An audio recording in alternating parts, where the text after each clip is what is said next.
Once again, everybody, this is Marc Lawrence, and we're all set to go against the spread on this weekend's college and pro football card. As college football drives closer and closer to the finish line, the National Football League, we're getting close to the halfway point of the season. And to discuss that and everything else that's going on tap this weekend, we're going to be joined by our esteemed panel of experts. Jim Feist, you're an esteemed expert in Las Vegas. How are you doing this weekend? I'm doing well. Thank you. How are you? I'm doing terrific. Thank you so much. Andy Iskoe, the esteemed author of the Logical Approach newsletter, an outstanding publication. How are you doing this football season, Andy? This football season and today I'm doing fine, especially today since I'm all filled up with my Dunkin' Donut. Ooh, you're a Dunkin' Donut guy. You're talking my language, okay? Yes. You're talking my language. I still remember the first time I went to a Dunkin' Donuts. It was 1972 in New York when I was living back there. My cousin was up from Florida to go through some medical procedure the next couple of days. He was staying with me, and his plane from Fort Lauderdale came in about 2 hours late, like about 1:30 in the morning, and we were both hungry and thirsty, and the only place that was open was a Dunkin' Donuts. So we went in there, and I've been addicted to their coffee ever since. Yeah, they have some pretty good coffee, to say the least. It's obviously one of mine as well. Greg DePalma, are you a Dunkin' Donut guy, or you just pass the donuts every time they're available? The only thing I remember about Dunkin' Donuts is when I was in high school, and me and my best friend used to hang out at Dunkin' Donuts. We used to there used to be these really cute waitresses that we used to always talk to. And that's about it. That's all I know about Dunkin' Donuts. Oh, that's right. And that we decided that on the day that we were going to have picture day for our yearbook for each of our classrooms, we were in separate classrooms, that we were going to wear our Dunkin' Donuts shirts, which we did. So if you look at our yearbooks all these years now back, you'll see that we both have our Dunkin' Donuts shirts on for our yearbooks. So that's my Dunkin' Donuts story. Well, I'd love to say this segment is being brought to you by Dunkin' Donuts, but it's not. Contact them after the show, whoever's in the marketing department. Yeah, at least for a free cup of coffee, guys. Come on now. We did give them a nice plug, and let's plug the football card this weekend, if we will. It's getting juicier and juicier as the season wears on, and it always does this time of the year, because we've got a lot of nice, juicy stats and facts to talk about. And before we roll into the NFL side of things, I just want to say that it was expected last week, and what was expected was NFL favorites were going to come back to earth, and they did just that last week. They went 5-9 against the spread with 10 one-score games. That's a much, much different scorecard than the week before, when they went 10-2 straight up and against the spread with only one-score game. So if nothing else, it tells us that the return to the norm, the law of averages, is in effect in every portion of our life, especially when it comes to sports handicapping. Jim, and before I ask you about all that as well, I want to remind our listeners out there, this is the portion of the show where I tell you I'm just saying, and I want to bring everybody up to speed out of our midweek alert football newsletter this week, which we're just putting to press as we're speaking here, that I didn't know if you knew, but Tennessee is the only team in the league this year that has not outgained an opponent. Only 3 teams rank inside the league in top 10 total offense and defense rankings.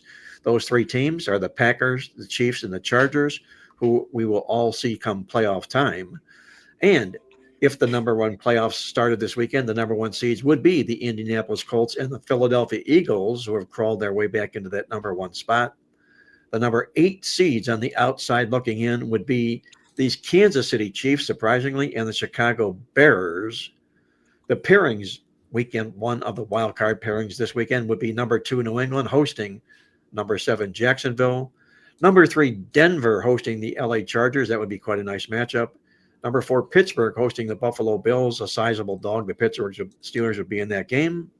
On the NFC side of things, the number 2 Philadelphia Eagles hosting the Detroit Lions. That would be a must-watch TV for sure. Number 3 Seattle Seahawks hosting the San Francisco 49ers, and number 4 Green Bay Packers hosting the Rams. So that's, guys, what we're kind of looking at going into this weekend's NFL football slate side of things. Jim, anything? Excuse me, Mark. Yeah. I was just going to mention one thing. Is it correct that Philadelphia was on that list of being outgained in every game until their win against the Giants? I think there were 7 straight games where they were outgained. They finally broke it in that rout of the Giants a few weeks ago. Yeah, the Philadelphia Eagles started out that way. They finally won their first stat game against the Giants. They had lost the yards in every football game they had played, won the yards, get an off week or a bye week, and now they're prepared to go out and out-yard the Green Bay Packers. One thing about that, and that is, I like to use yards per play for and against as far as differential. The Eagles were actually outgained on a yards per play basis in each of their first 4 games. But in their next 4 games, although they were outgained other than the game against the Giants in total yards, they won the yards per play differential in each of those 4 games. So we could sort of see a little bit of coming of the Eagles getting things back together as far as their ability on the field to outperform their opponents in your key category of total yards in addition to yards per play. So maybe that's a sign that the Eagles have finally turned into a bye team. Well, I can see that. Andy. B-U-Y. Yeah, B-U-Y, right.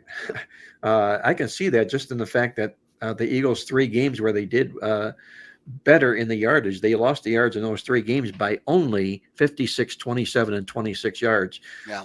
That was quite a difference in the first 4 games when they were completely outplayed. So it appears the Philadelphia Eagles are getting their act in place. Jim Feist, let me ask you this. The Philadelphia Eagles, defending Super Bowl champion, do you expect them to continue this onslaught and maintain that number 1 seed? Or is there somebody else out of the NFC that is there willing and capable of knocking Philadelphia out of the number 1 seed? I think maybe the Rams might be the best NFC team. They had that was quick, Jim. Well, we just had this debate, a week ago regarding who the best team in the NFC West was? Well, I think the Rams have shown that they are capable, and they did have Philadelphia beaten and still that crazy fumble at the end. Yeah. And they have a good quarterback. They got a good coach. Their offensive line's good, and Puka Nacua is incredible. They can stay healthy. Yeah, so that's the same thing for every team. No. He is always going back to college. The guy is never healthy. Never. So who Puka Nacua? Yeah, he's never healthy. Well, then he replaced a guy that never was either, and that's Kupp. He was out more often than he was in before they finally ended up liking Puka better than he is. But they've had that same result where they've had a lot of missing games between those 2 star wide receivers. Yeah, they need him. That's the thing. It's a big difference when he's in and he's not, because there is no Cooper Kupp now. There is no reliable number 3. So if Puka's out, they got Adams, and that's it. And that's a big difference. So he really has to stay healthy now in the postseason. Well, Jim, I'm with you on the LA Rams. I think they're a real team to watch right now. They used that bye to perfection when they went out and they clocked New Orleans, which isn't much of a surprise, but they did it like they were supposed to do. They beat them by 114 yards, held them to 221 yards. That was New Orleans' season low yardage mark. And you can look for the Rams defense to continue improving defensively. Should they do just that, in Matthew Stafford, their quarterback, he's more than capable of getting this team to and winning a Super Bowl. And I'm with you. I think they're the sleepy team inside the NFC as far as making it to the Super Bowl and possibly winning it. I'm not giving up on, there's some other teams that are very good. In San Francisco, they're playing this week, has their number, but they beat them earlier this season. So there is a revenge factor here for the Rams. But the Tampa Bay Buccaneers played some early games this year where they came back in almost all 4 games that they won early. They came back late in the game to win. If they could ever get healthy, and I don't know if that's going to happen, they're capable because they're going to win that division, in my opinion. And once you win the division, you get good seeding in the playoffs, and that's important. So, I do think that there's some teams in the NFC that are very, very capable. But right now, I would say Philadelphia and the Rams are the 2 leaders in the clubhouse to be the number 1 seed. Now, Philadelphia. How about Detroit? Well, I have to answer. I got to answer that question with a question. What the hell happened to their offensive line last week against Minnesota? Their offensive line disappeared. Goff had no time to throw. The running backs had no holes to run through. I didn't expect that to come.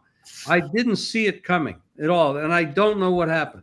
Well, Flores did a really good job of blitzing and sending everybody up the middle, which of course was the big weakness for Detroit coming into the season. They had the rookie basically. They had the center. They had the new center. And I'm sure Flores said, hey, nobody's tried this yet. And that's what we're going to do. We're just going to go attack them. And it worked. Let's see what Washington does this week against Detroit. Yeah. If they try the same schemes that Minnesota tried, that may expose a severe vulnerability for the Lions. Yeah, I'm not sure they have the personnel, but you're right. Let's see if they at least give it a try. Well, Detroit's got some nice ingredients going into that Washington game this weekend. Not only are they off that embarrassing loss, it was Washington that sent them home out of the playoffs last year. So one would figure that you're going to get your best effort from Detroit this week. The question is, Jim, is there any value at laying 9.5 points with Detroit on the road in this situation? That's the question. Absolutely not. No. Right.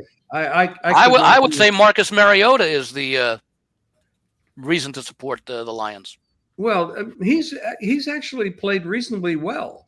He's not, and Daniels hasn't been all that hot. And, when he played, so I think Mariota is not the problem. I think they have other injuries, and there's always the thing now. We lost our leader.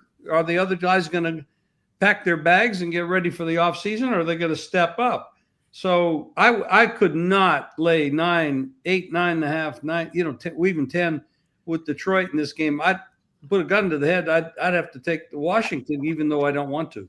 And keep in mind, Detroit has a 12-0 ATS record all time off a straight up loss under head coach Dan Campbell.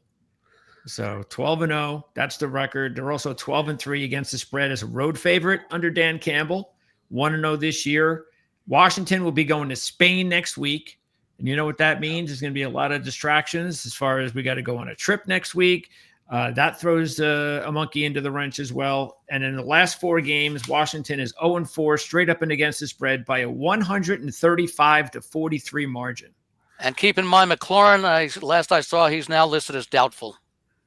Andy, do you have from the Playbook preseason guide magazine? I don't know if you have it in front of you or around you, but what was the line in this game before the season began? Well, let me see.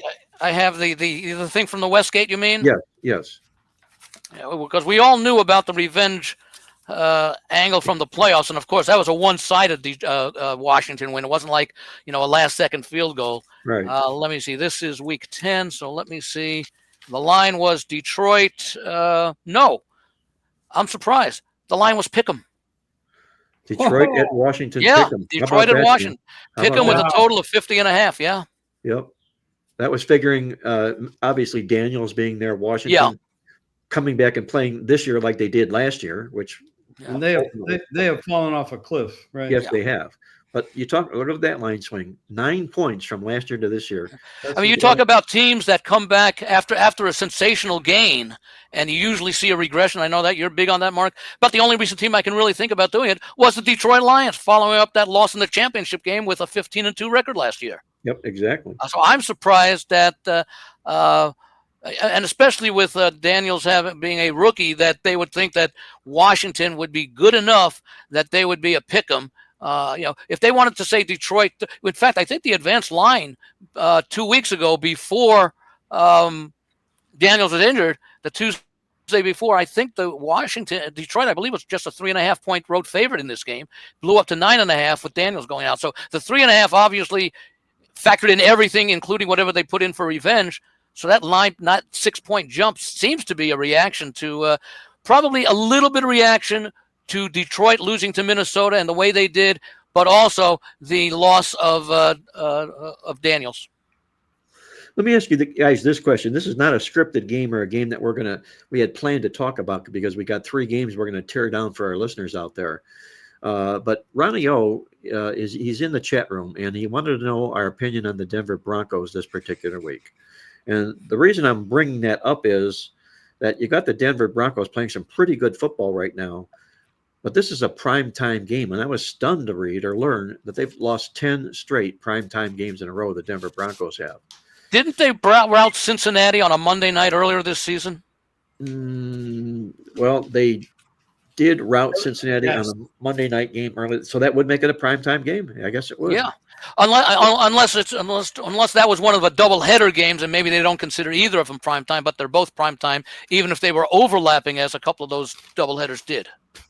So, Jim, do you find the Denver Broncos in this particular role this week to be a situational play that you'd like to get into, hosting the Las Vegas Raiders?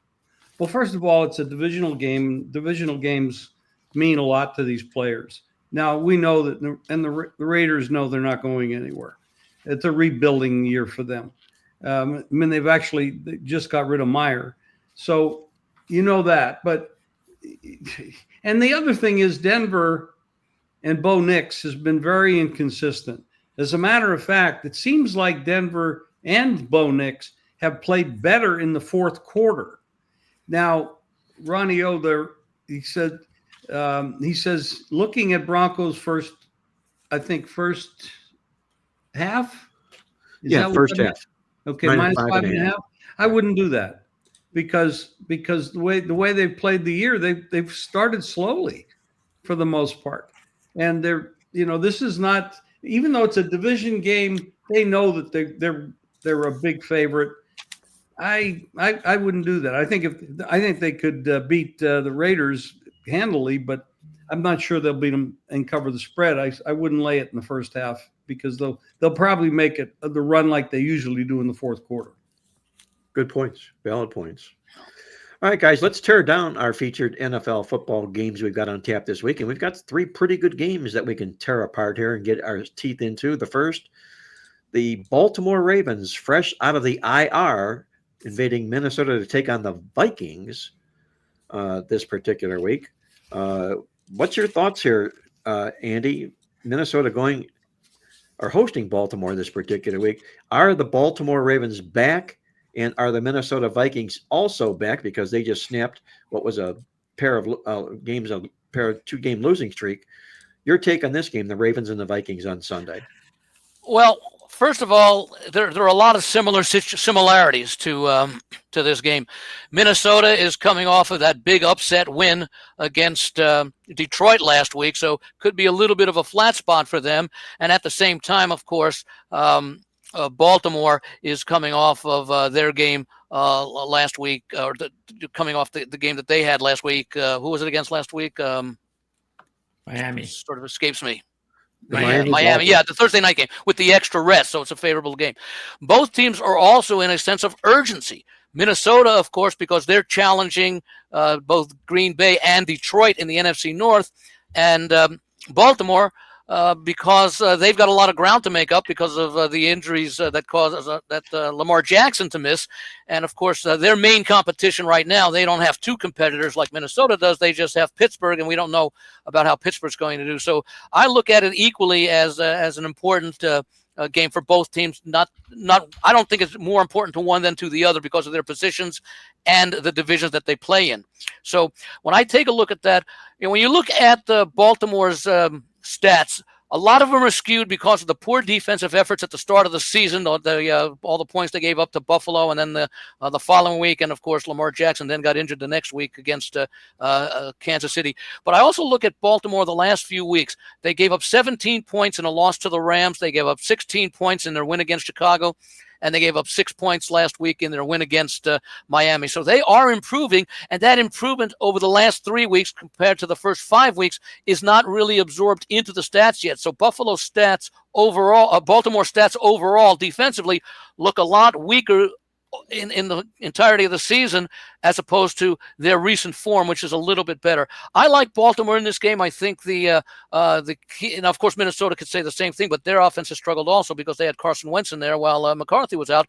McCarthy, he had a nice game last week, but it's not a great game. I think his quarterback rating was only in the 80s or something. He had the 2 touchdowns, the 1 interception, didn't pass for a lot of yards. I think Lamar Jackson, a healthy Lamar Jackson, and now that he's got that rust off after that week, I think Baltimore goes in there and gets the win and the cover. I don't think it'll be a blowout, but something along the lines of maybe a 31-21 type win. Baltimore Ravens for Andy Iskoe, Greg DePalma. What do you think happens in this big showdown game? A potential, I'm only going to use the word potential very lightly, Super Bowl matchup.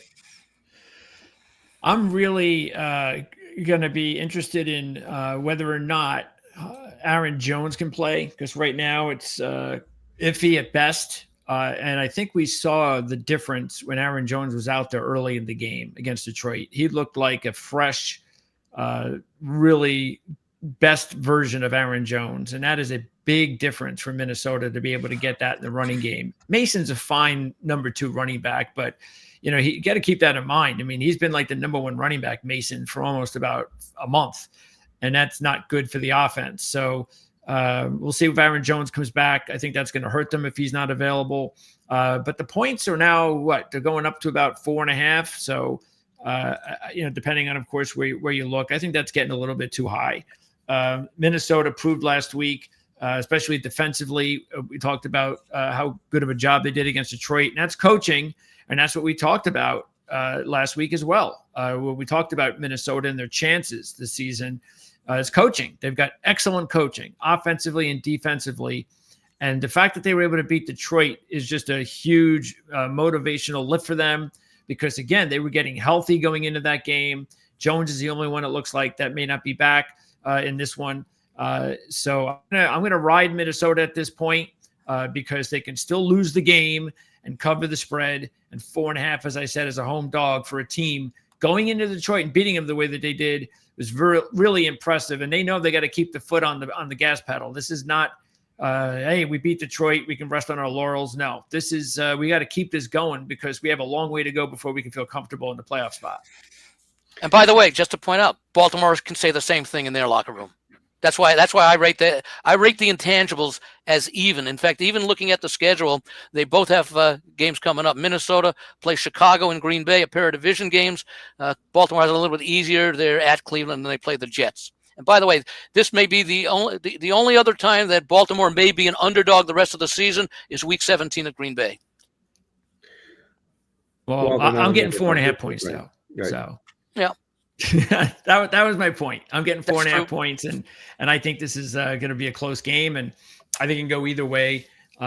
So I think Minnesota is going to be just fine. But the thing with Baltimore too, we have to find out because we kind of talked about this with the Chiefs last week going into Buffalo. We were so impressed with the Chiefs with that 3-game stretch, but remember again, we talked about how it worked and how it happened, and sure enough, they go and play a really good team on the road, and they lost.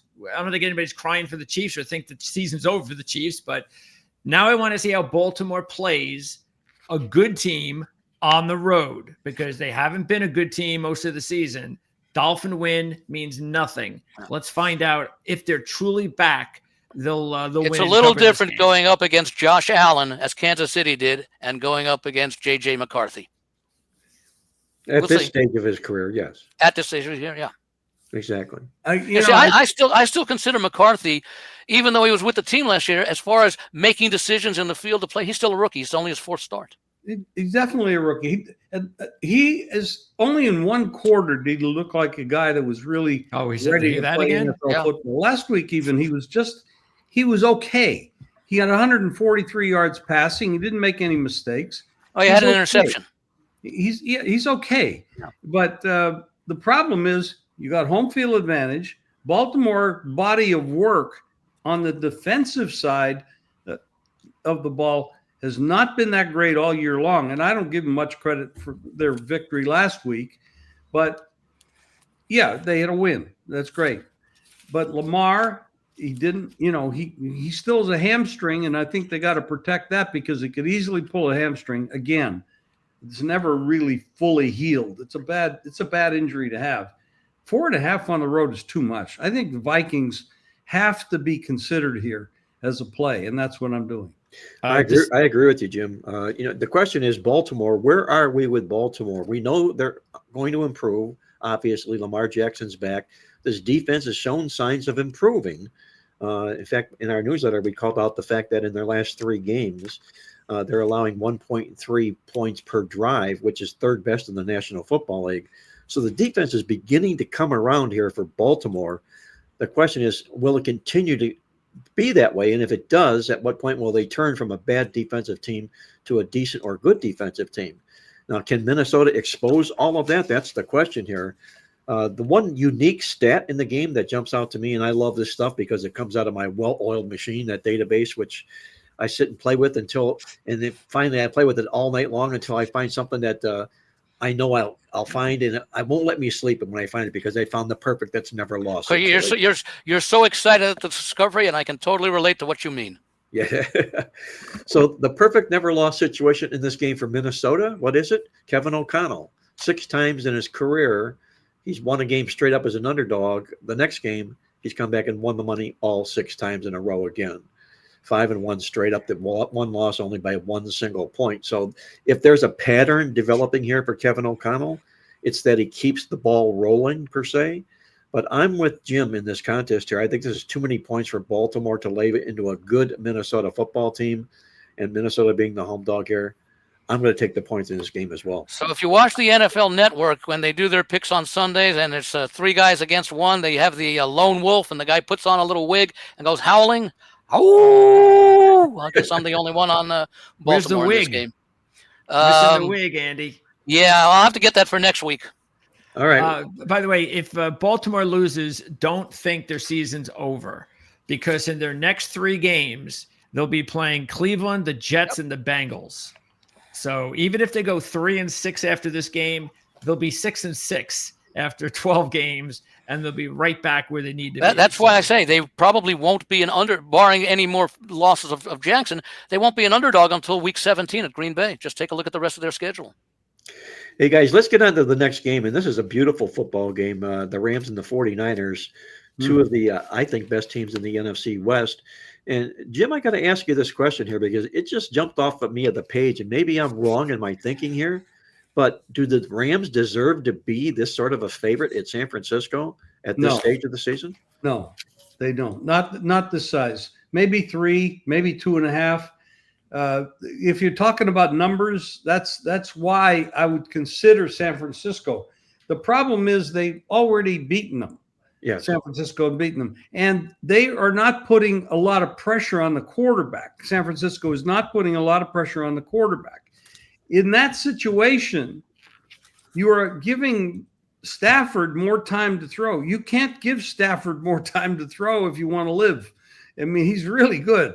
He's always been really good.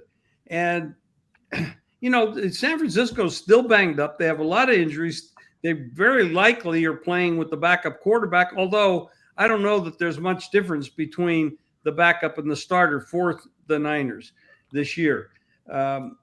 I like San Francisco plus the 4.5, but I'm not going to take it because of the revenge factor and the fact that the Niners are not putting pressure on the quarterback. They couldn't get to Stroud, for God's sake. So they couldn't get to Stroud, and a couple weeks ago, and Houston just dominated the line of scrimmage. They dominated the game. They didn't score a lot. It was still an underplay, but I think they're 2 well-coached teams. One is really banged up. The other is not that banged up. I think Rams are the right favorite, but the line's too high. Well, this price probably, Jim, would you say then because of San Francisco being as banged up as they are? And if they are, they've been that way all season long. So what's changed with the 49ers? I think the odds makers made this price too high, but then the money came in on the Rams also. So why do you think? I know I'm asking a question. They opened the Rams 3, and it shot up to 4.5, and it's 4.5 minus 20 in 1 or 2 places. So it's the pros expect the Rams to win this game, and obviously they're willing to lay the price. I'm not. I know you can't be expected to remember this exactly why, but I mean, you had to recall, of course, earlier in the season when these 2 teams played, and the line came out initially, and it was 5 or 6 or something. And I think most of us were all surprised that it was that high. And then it actually rose to like 8 or something by game time. Can you? And it just didn't. Was that the first game that Purdy missed? No, it was a Thursday night game. No, because of that's what I'm saying. I think we just couldn't figure out. There was no reason that the line was so big, and we're seeing it again. And then they beat them. And so the Niners beat them when we were all surprised that the line was so big. And now the line's big again. It started off at 3.5. It's just like you said, it's rising again. So, I mean, can you figure out why all of a sudden the Rams are this monster favorite against the Niners in these two matchups when there is just no reason for that to be the case. The only justification I can make here is if you want to do comparative numbers, Atlanta was actually favored at San Francisco earlier this year as well. So, if you put the Falcons on the scale with the Rams, obviously the Rams are going to weigh a whole lot more. The question is, the Falcons were -1, the Rams now 4. Are there 3 points difference between the Falcons and the Rams? And also, San Francisco won that game straight out, 20-10. It's all about the injuries. That's really what it is. Especially with this team, Jim. Yeah. Right. Well, look, that's the only thing that scares me is that the fact that you're saying to this team again, not that again it really matters, but the fact is you made him a ridiculous dog the first time and then they silenced you, and now they're disrespecting you again and make you another big dog again. But other than that, you got the Rams. That was their only division game. They're 0-1. And that's how important this game is for the Rams over the Niners, because the Niners are 3-0 in the division. Basically, if the Niners can win this game, they have a really good shot of course, they have to make sure they're still tied with the Rams at the end of the season, of holding the tiebreaker. And then also what works really well for the Rams in their favor is they've covered 10 of 11 as a road favorite since the 2022 season, and they're 3-0 in that role this year. Here's the thing with the Rams. In their 6 wins this year, their average margin of victory is 15.3. San Francisco's 3 losses are by an average of 9 points. Jim touched upon a couple of the key things. The 49ers rank last in the league in sacks on a per-game basis, 1.2 sacks that they administer. The Rams aren't all that much better in administering. The Rams are better at administering sacks. They have about 3.4 per game. The 49ers are sacked twice a game themselves, and the Rams about 1.5 times. But the other key thing that I look at here in the stats is turnovers. And even though I tend to place a greater emphasis on turnovers lost, as opposed to defenses committed, turnovers forced, I look here and I see that the Rams have recovered 12 turnovers this year. The 49ers have lost 13. That's an extreme difference. That's roughly 2 per game each way. So if these teams play according to their average form, you can expect 2 turnovers by the 49ers and 2 recoveries by the Rams. Well, Andy, I'm going to put you on the spot again here. Do you know what this line was in this game before the season began? I know they played earlier, and I know that the Rams were 49ers were 1.5 point home favorites in this game. Home favorites, okay. Yeah. And it probably when they took 8 at the Rams, it probably got skewed because of the injuries and so forth and whatnot. Yeah. But so now they go from a 1.5 point pre-home favorite to a 4.5. Are you saying 4.5 or 5 out there right now, Jim? All 4.5s. All 4.5. So they go to a 4.5 home dog. Again, what do you got? Another 6-point swing in the game here, predicated largely on injuries again. By the way, the 49ers were held in decent regard because that Week 5 game, that Thursday night game, the overnight line, which this game was played October 2nd, so the line was from mid to late August. Rams were 2.5 point home favorites over the 49ers in the advanced line. Well, you can put me down on the 49ers here, guys. I'm a big Kyle Shanahan fan, and I love them when he was able to run the football effectively. I know Christian McCaffrey's having quite a year, but they're not pounding the ball on the ground like they used to. And a lot of that could be because they've got a backup quarterback here in Mac Jones, who's done pretty good. I mean, he's won 5 of his 7 starts. But as far as the cohesion goes, I don't see the running game there for the San Francisco this year. But it still is Kyle Shanahan, and it's still a home dog role for him. And he's thrived in this role, obviously, as a home underdog. So you can put me down for San Francisco in the game as well. Any other further comments in this game, guys, before we move on to our next feature? I'll just give my I don't know that I'm going to play the game, but if I did, I'd be on the Rams. I just think they're the much better team, and strength versus weakness in a number of categories favor the Rams.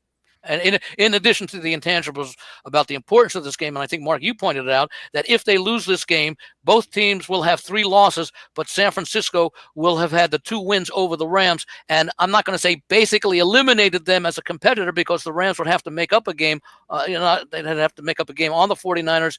But San Francisco's main competition would then have to be set to be Seattle, whom they've only played once. They beat them in Seattle in the opening game of the season.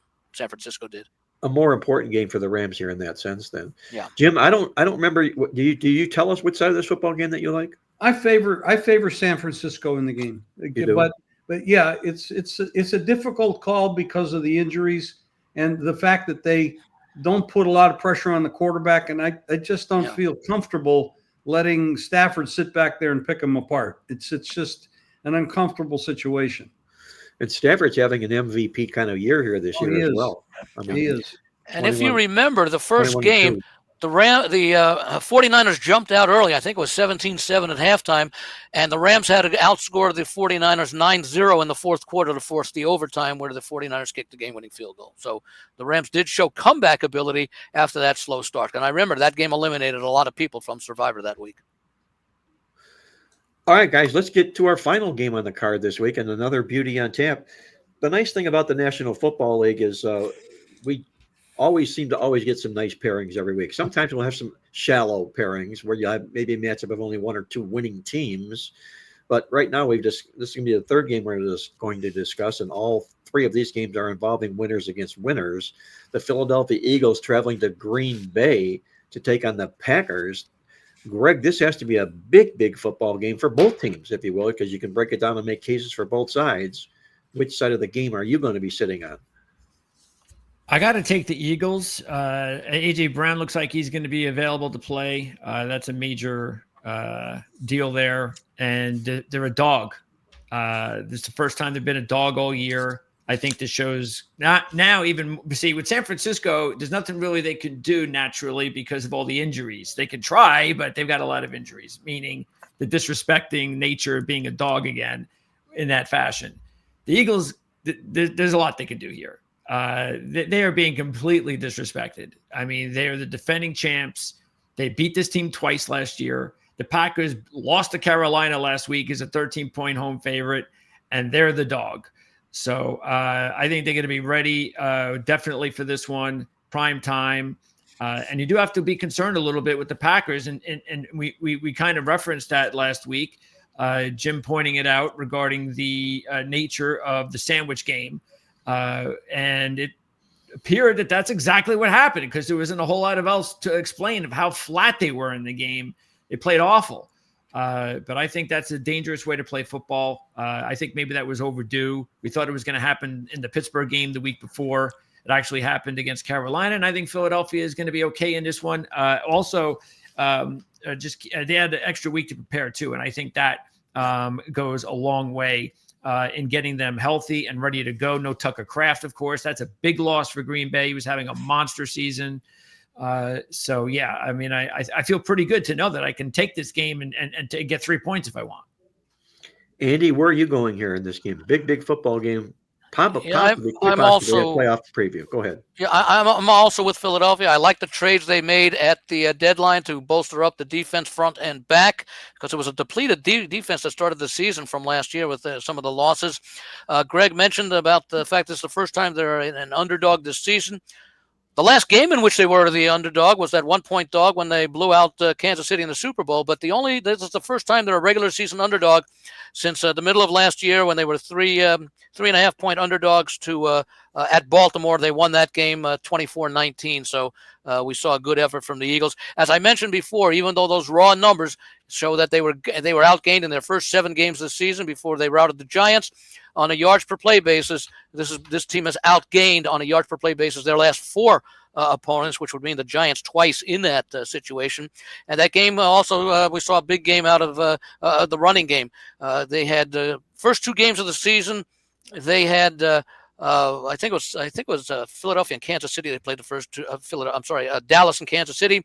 158 they ran for 122. Then they were held under 90 yards for 5 straight games, and then against the Giants right before the bye, they ran for 276. So maybe we're seeing, again, reflected in the numbers on the yards per play basis that we're seeing Philadelphia playing what we thought. By the way, Green Bay, after that loss at Cleveland, that 13-10 loss, that's the game. The game after that was the game when they returned to Dallas and they played that 40-40 tie. So, they took advantage of a weak defense. I don't know that they're going to be able to take advantage even at home against Philadelphia. I like the Eagles to win this game straight up. It's in addition to getting the +3, which when it shows, it'll be a money line play.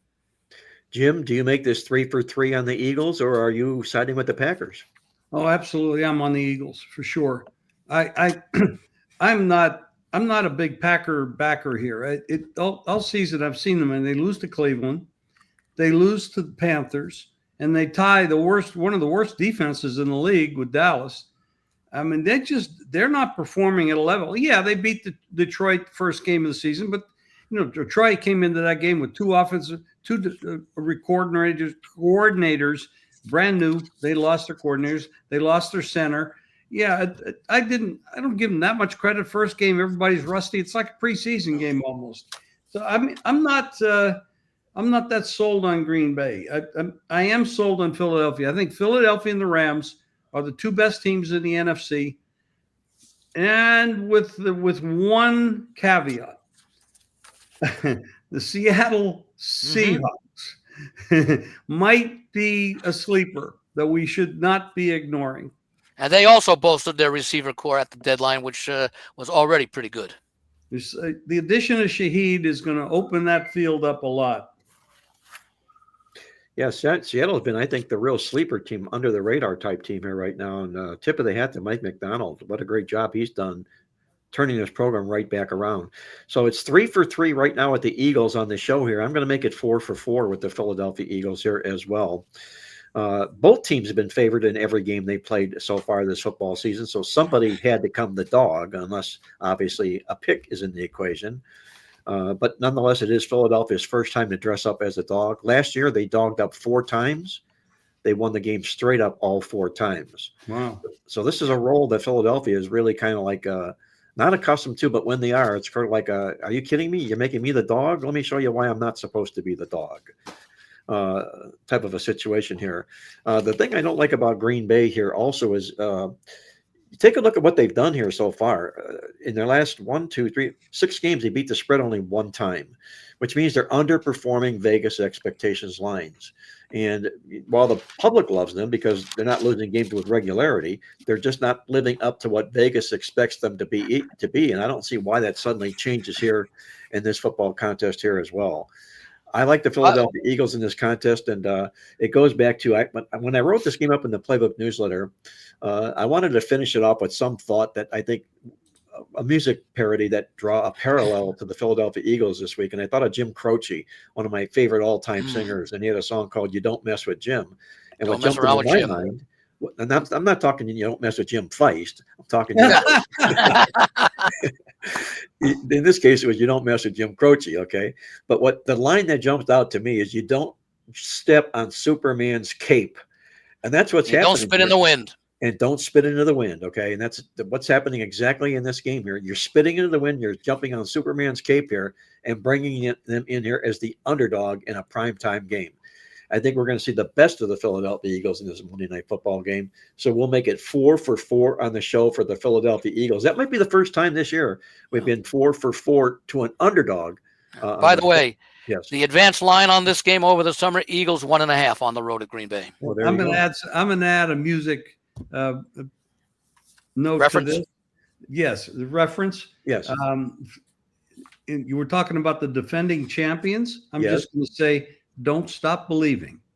Don't stop believing. And they don't stop in Philadelphia believing. The rest of the country so far. But if you haven't stopped yet believing. Philadelphia is doing this year what Kansas City did last year. They're winning games, but they're struggling to win a number of those games. And if you just keep this in mind, though, if you are going to take the game and you haven't taken it yet, wait until about 5 o'clock today. That's when you're going to get the report from practice at Philly. You'll find out if A.J. Brown and Saquon Barkley are practicing. If for some reason they're not, or they're limited, and you might want to just rethink what you want to do there. You might want to wait a few extra days because the line's already 2.5. So I don't think it's going to change much if both of them are playing. I think that's pretty much what most people are. Well, that would tend. Wouldn't you? Wouldn't you think it would move down to 2 if both of them are called? If they don't even show on the injury report that they both practiced today and they don't show up on the Friday night injury report. I think the good thing, though, at least we're getting points if you're going that direction. Yeah. So even if you, because like you said, you're taking the money line. So I think even if you lose a half a point or a point because of it, I think obviously you're willing to do that to know that AJ Brown and Saquon Barkley are playing. Yeah, I'd still like to get the +3, but at +2, Yeah, I still sure. could play them on the money line and make a play on the point spread. Sure. Well, before we close this NFL segment out, and I know Jim's got to get going, but Jim, I want to hang on to you for just a little bit longer here on the show, if we can. The NFL trade deadline came and went, and there was a lot of big news that happened. I mean, usually it's nothing with the trade deadline, and this year it was explosive. I can't believe all of what happened. And Greg, I can't believe you're not wearing your New York Jets hat for all of everything that happened with the Jets. It only made them a little bit more promising down the road in the future, walking away with 3 number 1 draft picks. They had to unload quite a bit of talent to do just that. But I got to ask you guys, was the moves that the New York Jets made worthwhile in giving up on this season and building for the future? Greg, you're the Jets guy. I'm going to go to you first on this and ask you, you tell me your question. Did the New York Jets make a big score, or did they make a mistake in the trade deadline day? No, I think most reasonable people believe that the Jets did exactly what they should have done, especially because these are players, as good as they are, these are players, and we saw it this year, that they're just too used to losing. There's a losing culture with these 2 kids, and it's not their fault, but they need a new change of scenery. We heard that Quinnen Williams actually asked for a trade 3 times this year, yet it didn't get out to the news, which was huge. And that just shows you how much they have tightened the ship, Aaron Glenn and Muji, since they've been there. The old regime, if Quinnen Williams asked for a trade, you would have heard it the second it happened. And that's the reason why they had a big shit show. New York Post, right? Yeah, they would have had some sort of connection inside the Jets, coaching staff or something. It would have been big front page news. But nope, because if that would have happened, Jets never would have been able to get the package that they got for Quinnen Williams. They would have had hardly any leverage. So the bottom line is those guys need a fresh start, and it made a lot of sense. And bottom line is they weren't trying to trade them. They were just telling everybody outwardly, hey, if you want to go get our superstars, it's going to cost you. And basically they got the type of packages that they just couldn't say no to. So it was a really smart move. They have now 5 first-round draft picks in the next 2 drafts, as well as 3 second-round draft picks in the next 2 drafts. So they're going to be able to get their quarterback as well, unless they go ahead and take a chance. I mean, I'd prefer that they take a chance on the kid McKee, the backup for the Eagles. I'd love to get him for 1 season in New York to see if he's the deal before you go ahead and use up a draft pick, which is probably not going to happen until 2027 because the class of quarterbacks are not going to be as good this season as it will be next season. But yeah, I thought that they were very smart. They have a bunch of prospects on the way, and this is the way you do a rebuild. When you go there first, you see how it is, you test the kids out, you see how the scenery is, you see what you got, and then they've obviously thought that this was the best way of handling it, and I think most people agree. I'll tell you, I'm going to take the opposite point of view because the Jets have been rebuilding for more than a decade. You've got a couple of players in Williams and Sauce who have yet to hit the prime of their careers. You can build a team around those guys. You never know what you're going to get when you're trading for draft choices because the Jets have a great history of making lousy draft choices over the years. So, yeah, getting those in the future. And what does it tell the fans? It tells the fans we're giving up probably on this year and next year as well since we're getting a 2027 draft choice. So the Jet fans, and I've heard a lot of them, are very, very They understand why the trade was made, but they don't like it. It's basically saying, well, now ownership has excuses for 2 more years why they're not going to be able to do well. It also tells me Justin Fields' history. Could very well be. Yeah, because and I don't. There are no outstanding quarterbacks, I think, in this year's draft. And what are they expecting? Arch Manning to be the guy who's going to say that the 2027 draft class is great? We don't know about that. Well, there's Greg, a couple let me ask you this. Why on God's green earth did not Breece Hall get moved? He's wanted to be traded. They didn't didn't get the offer they wanted. Yeah, apparently the Chiefs offered a 4th round draft pick and the Jets laughed at him. Said no. I'd laugh at him too. So that's it. If they would have gotten the right response, I think weren't they looking for like a number? Weren't they looking, Greg, for a number 2? I think they would have given him, like, they might have given him a third. Fourth round was ridiculous. There's no way they were going to do that. All right, Jim, let me ask you this. New York Jets play the Cleveland Browns this weekend here. This is a huge game for the number 1 draft pick. Who do you see tanking worse in this football game? And we know they're not going to tank, but which of these 2 football teams would you expect to see between these 2 to underperform in hopes of keeping their number 1 pick of the draft in place, the Browns or the Jets? Well, they're both good at underperforming. They're really good at that.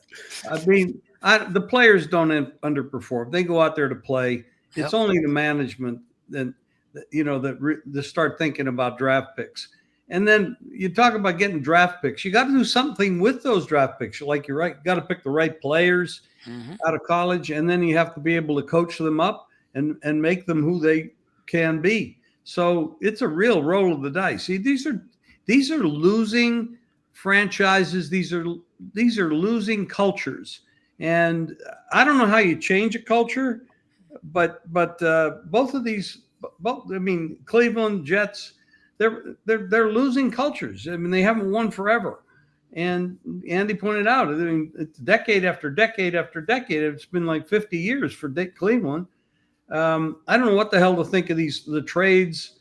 The draft choices are nice. It's nice to have a stockpile of them, but I don't know unless you can get the right guys and the right coach. Do we know the Jets have the right coach? Do we know Cleveland has the right coach? I think the Jets we don't know what their thought is, but it's certainly, if the Jets want to keep Aaron Glenn, this is a good reason to keep him, because they know they have no chance the next couple of years, because they're not going to have much of a roster until those draft choices are used. On the other hand, if they want to go by the record and say, "Gee, we made a mistake," I don't believe it, but they may say we made a mistake with Aaron Glenn. They have a reason to do so, because I can't see the Jets improving all that much. Maybe win 1, possibly 2 games the rest of the way. I think the game, the Jets and Cleveland, Jets and Browns, probably an underplay. I think the line is right on the total. Who wins it? I don't know. You're not seeing much at quarterback for Cleveland. You're not seeing much at quarterback for the Jets. I think an under 38 is the right play. Cleveland does have a great defense. And the problem is, the way the Jets don't have an offense, Cleveland might only need to score 13 points again to win this game. You mentioned the quarterback at Cleveland, Dylan Gabriel. He lost a lot when Joe Flacco got traded to Cincinnati, because he was his mentor. Now there's nobody there to mentor this young rookie who's got skills. He has skills, but there's nobody there to tell him what to do, what's right, what's wrong, and all that type of things. I can look for him to regress, just if for no other reason. Joe Flacco is no longer there on the sidelines in Cleveland. Yeah. And if I've got this correct, the Jets have only forced 1 turnover this season. Whoa, really? Yeah, and that was with Quinnen Williams and Sauce Gardner. Yeah. So what a mess. Yes.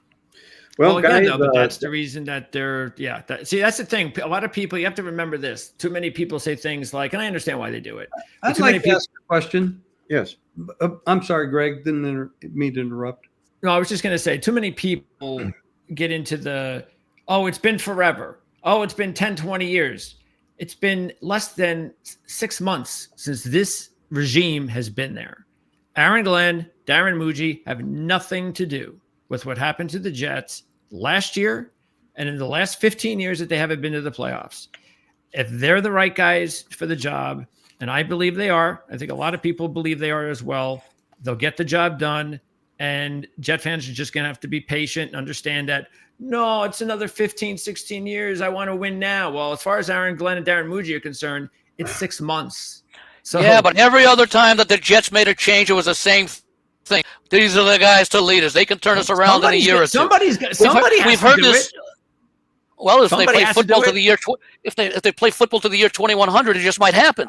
But they've been hearing this for 50 years. So what do you do? Yeah, what do you do? You do a better job with ownership making management decisions. Well, you got to hire the right people. Again, Aaron Glenn and Darren Muji are 2 highly respected people.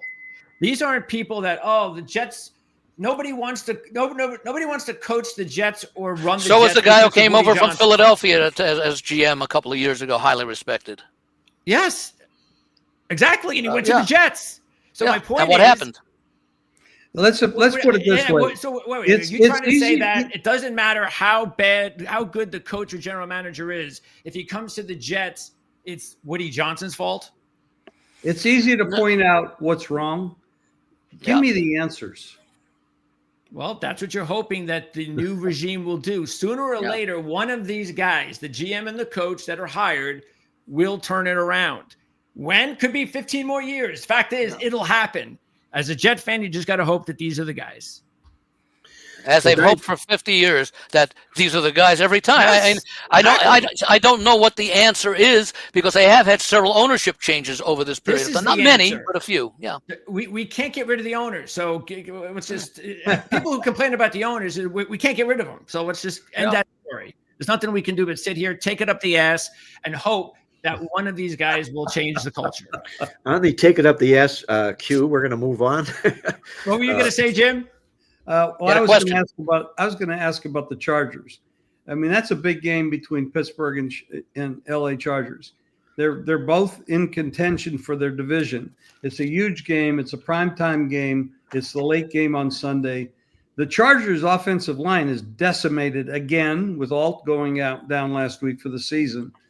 I don't know where Pittsburgh's defensive effort came from last week because they hadn't shown it all year. But how did the Chargers keep Herbert upright? He's been getting pounded every week, and now they lose Alt again? Well, the three games that Alt was out, they lost to Washington 27-10 at home. They barely beat Miami on the road 29-27 on a last-second field goal, and they got beaten pretty badly. What was it, 38-14, I think, against Indianapolis at home?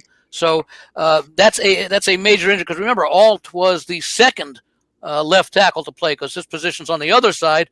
But when Slater went down and lost for the season, they had to make the change. So, if any coach can do it, we would think it would be Jim Harbaugh, but he's not going to be out there on the field blocking and tackling. All I can say in this game, guys, is this, that the key number in this game is 1. And it's 1 because the Pittsburgh Steelers have won the total yards in one game this year. The Chargers have lost the total yards in only one game this year. Statistically, these two teams are on opposite islands. And now you have Pittsburgh going out to play the Chargers on the West Coast after having just beat the Colts and getting destroyed by over 150 yards in the stats in the football game. I think Pittsburgh's living on borrowed time, and the Chargers are a real under the radar type Super Bowl type team. This is another comparison to the comparison I made in the game between the 49ers and the Rams. Herbert, who I think they had like only 4 turnovers last year, or Herbert only had like 4 interceptions.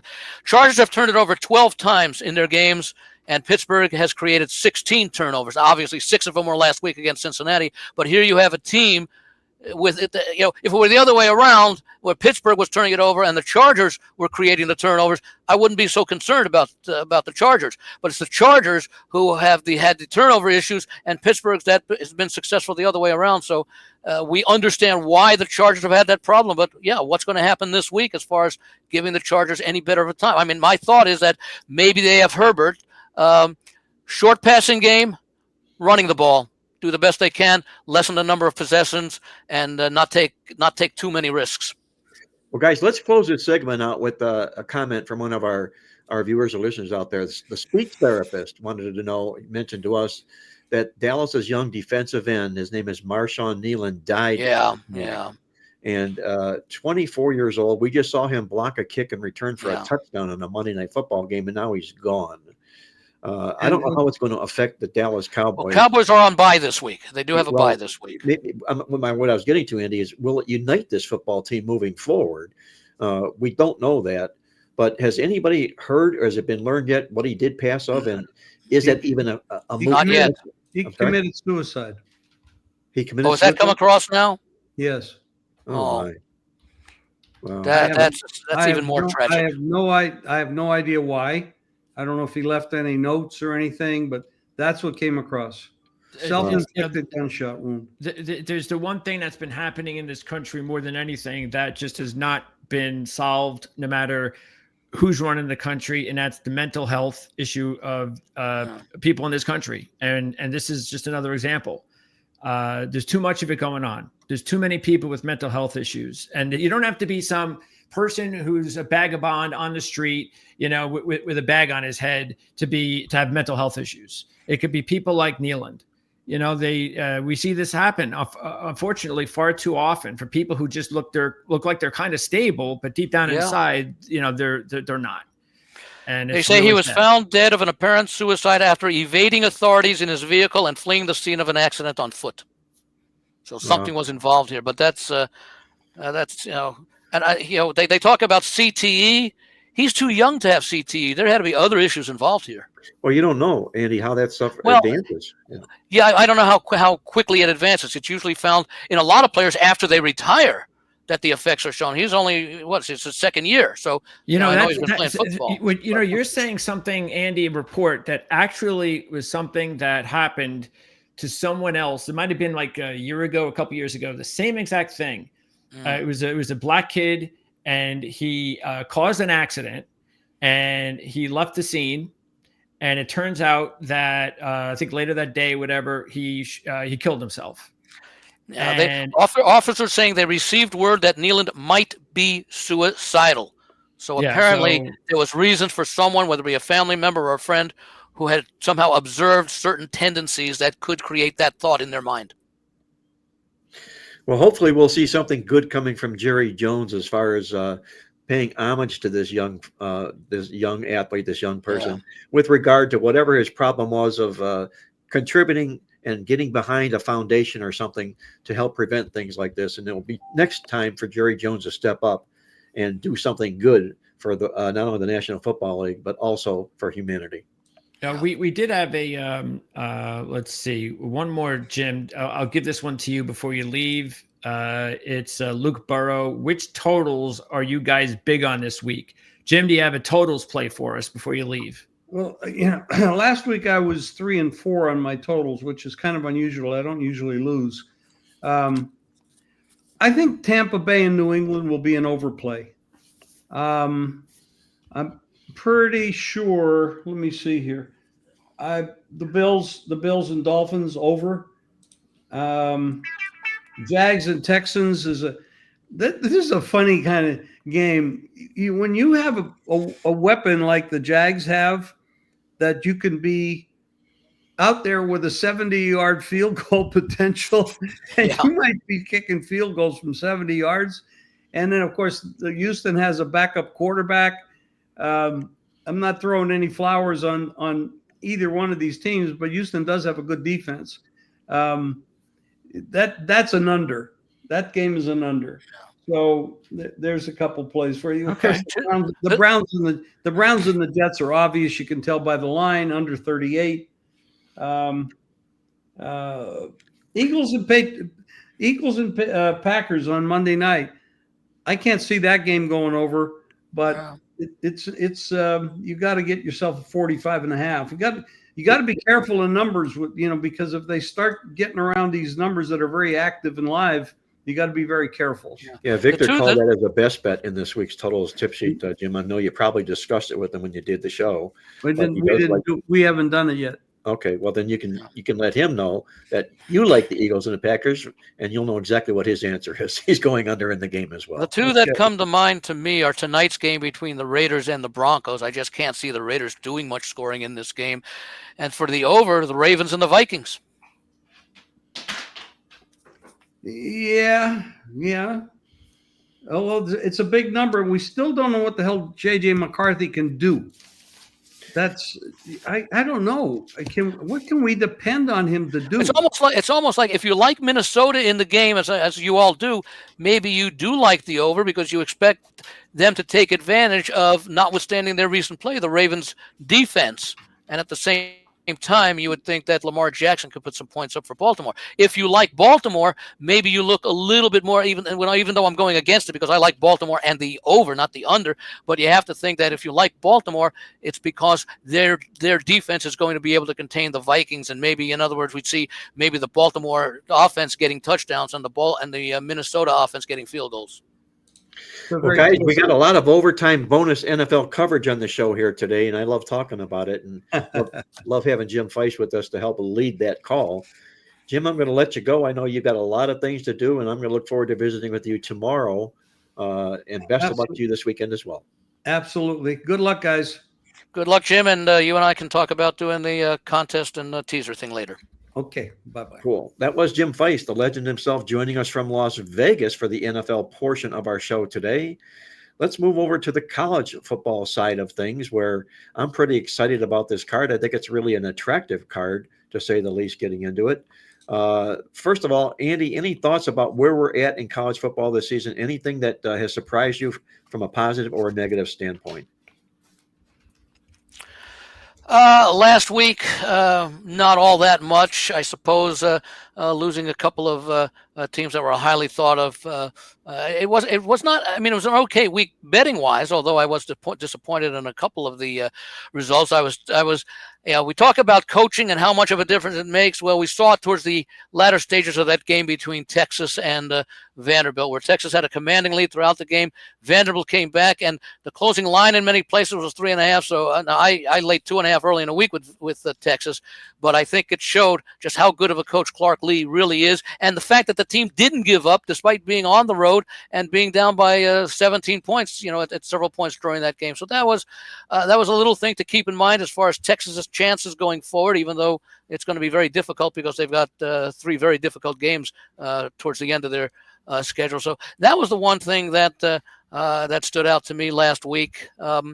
Can't really think of it. Can I get a little bit more specific with you? My question, I was a little bit too vague and a little bit too general. Yeah. But the college football playoff seedings came out the seedings. Week of the seedings. Yes, I didn't make myself clear enough. Was there anything that surprised you with who was seeded number 9? Because I heard a comment. Oregon. Okay, yeah, they were talking about Oregon having no chance. Wasn't Ohio State seeded 8 or 9 last year? Yes, they were. And because they seemed to say the people who were commenting on the committee, several commentators that I heard were talking about. They were talking about Oregon's chances of winning the national title, and they said, "Well, you can't win if you're seeded 9th," and they didn't remember last year. So I was thinking about that, but no, I'm looking at a lot of games this week. I think last week one of the games that I think we all liked, we were sort of surprised, not necessarily at the team that won, but the manner in which they won, and that's Texas Tech taking apart Kansas State in the second half of that game, because Kansas State had been playing very well. So I think that may have been a little bit more. Looking at the numbers, Greg, can you move back to the top of that chart for me, please? Because I can see a scenario where 1 and 2 might actually be 1 and 2 if it's if there's no more unbeatens and it's a very competitive Big Ten championship game, and Indiana deals Ohio State its only loss, and those are the only 2 teams with 1 loss, or two of the few teams with only 1 loss. Yeah, and it might also be beneficial because of the fact that if they are 1 and 2, then we probably don't get to see them until the championship game. Yeah, and the other thought is, I don't like the idea of 6 or 7 SEC teams in there. Well, yeah, I mean there are, I mean you got Texas, Oklahoma rounding it out, even though that's 12 because it's only going to be 11. And they who did they put in as the Memphis. Power 5 team? Memphis. Okay. Yeah. So, I just like to see, what? It's a tough conference, but you ask for a tough conference with a field of 12. I'd like to see no more than 3 or perhaps no more 4 teams from any conference get in there. Well, it would be nice because it would, it would make the playing field a little bit more even, and instead of being top heavy to all these Power 4 conferences, which just seem to be dominating. The only reason that wouldn't work is unfortunately because there are just too many teams, and you can't play a fair schedule. So it wouldn't be fair. The other thing is you can always talk about in the SEC with so many teams. Well, this number 3 team beat number 5, and number 5 beat number 1, and number 1 beat number 9, 10, and 11. That you can use that argument more. I mean, the Big Ten has a good reason. Maybe the ACC, which is down this year, might get no more than 1, possibly 2. And which one am I leaving out? The Big 12. Big 12. They might get 1 or 2 as well. Because I think if you rank the conferences as far as overall quality of teams, and you didn't include the conference affiliation necessarily, other than the fact that these are the teams in the conference, you'd have to say it's SEC, Big 10, Big 12, ACC. Anybody they left out, guys, in these top 12 seeds here? I was looking the pairings over here, the guys that just missed the cut. And I don't see anybody here that's worthy to take over anybody else that has a top 12 seed. By the way, Virginia, they are unbeaten in the ACC. They lost earlier in the year to North Carolina State, which was not counted as a conference game. Yeah, That's it point shows there, you how the NCAA is just a big fuck up.